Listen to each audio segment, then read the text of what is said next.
You notice it while your child is walking across the room. They're not walking flat on their feet, they're up on their toes. At first, it seems like a phase, maybe even playful, but then it keeps happening. And somewhere along the way, a question starts to form. Does toe walking mean autism? It's a question many parents quietly search. And today we're going to talk about what this behavior actually means and what it doesn't automatically mean. Here we talk about autism parenting, ADHD, and the everyday realities of raising children whose brains experience the world differently.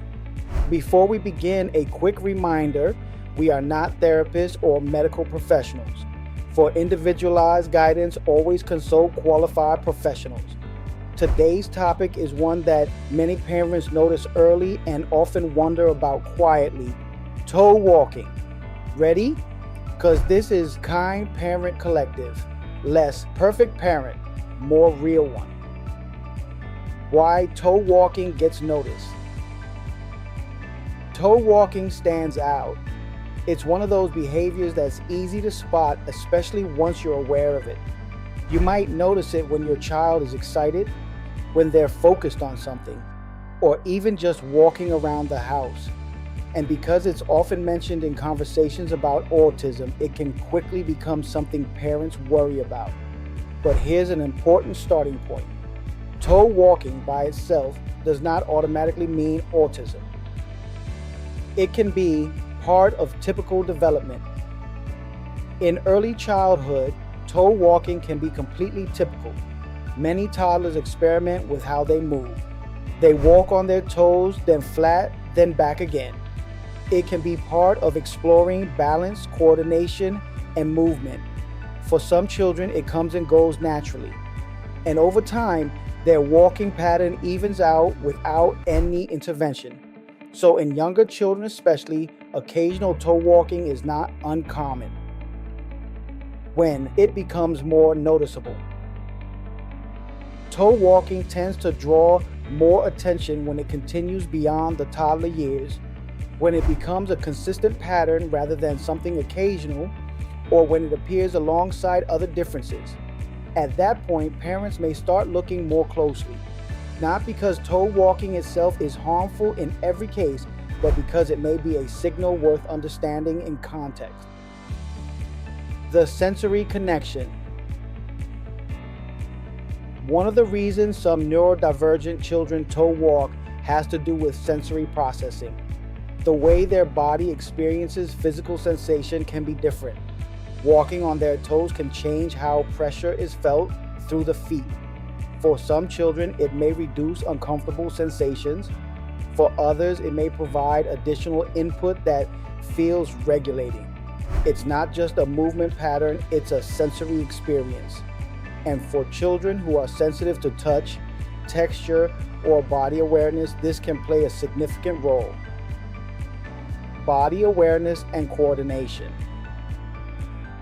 Toe walking can also relate to how a child understands and controls their body.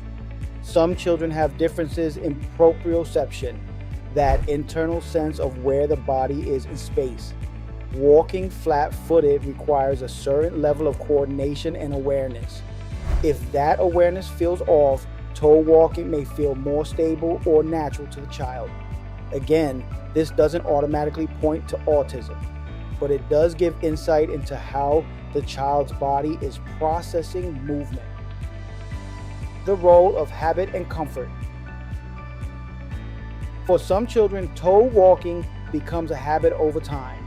Something that started as exploration or sensory preference becomes a default way of moving. It may feel familiar, comfortable, even preferred.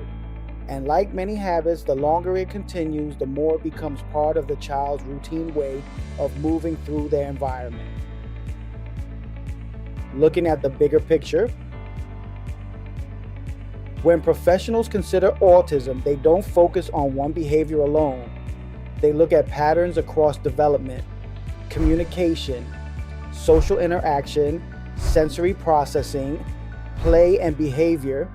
Toe walking may be one piece of that picture, but it's never the whole picture. A child who toe walks but is otherwise developing neurotypically may not be showing signs of autism at all. Context is everything. When it may be worth exploring further. There are times when toe walking is paired with other signs. A child may have differences in communication. They may avoid eye contact or social interaction. They may show strong sensory sensitivities, or they may have difficulty with transitions and regulation. When multiple patterns appear together, it can be helpful to explore further with a professional, not out of fear, but to better understand how to support the child. What parents often feel. When parents notice something that might be a sign, it can bring up a lot of emotion, uncertainty, concern, a sense of urgency to figure things out. And that's completely natural, because parenting often means trying to understand what's typical, what's not, and what your child needs. But it's important to remember, one behavior rarely defines anything on its own. Shifting from fear to observation. Instead of asking, does this mean something is wrong? It can be more helpful to ask, what am I noticing over time? Is the toe walking occasional or constant? Does it change in different environments? How does your child respond when you bring attention to it? Observation over time gives a clearer picture than a single moment ever can. Understanding before labeling.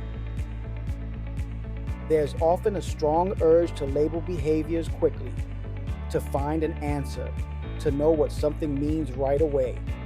But understanding takes time. It comes from patterns, from context, from seeing how different pieces fit together. When we slow down that process, we create space for more accurate understanding and more thoughtful support. When toe walking changes in different environments. One detail that can be especially helpful to notice is where and when toe walking happens. Some children toe walk more at home, where they feel relaxed and comfortable. Others may do it more when they're excited, focused, or even overwhelmed. And in some cases, the behavior seems to come and go depending on the environment. This variation can tell us something important. It shows that toe walking isn't always a fixed pattern. Sometimes it's influenced by how the child is feeling in that moment. A child who is overstimulated might move differently than when they're calm. A child who is deeply engaged in play might not even notice how they're walking. And a child who feels safe may allow their body to move in ways that feel most natural to them. So instead of looking at toe walking as something constant, it can be helpful to see it as something responsive, something that shifts along with your child's internal state. When parents begin to notice these patterns, it becomes less about labeling the behavior and more about understanding what the child might be experiencing underneath it. So, does toe walking mean autism? No. It can be part of typical development. It can relate to sensory preferences. It can be a habit. It can be connected to body awareness. And in some cases, it can also be one piece of a broader neurodivergent profile. But it is never the full picture on its own. Here at Kind Parent Collective, we believe that understanding your child starts with curiosity, not fear. Because your child is more than one behavior, more than one moment, more than one question. And the more we focus on the why behind what we see, the more confidently we can support who they are becoming. And if today was rough, you still did enough. Catch you on the next one.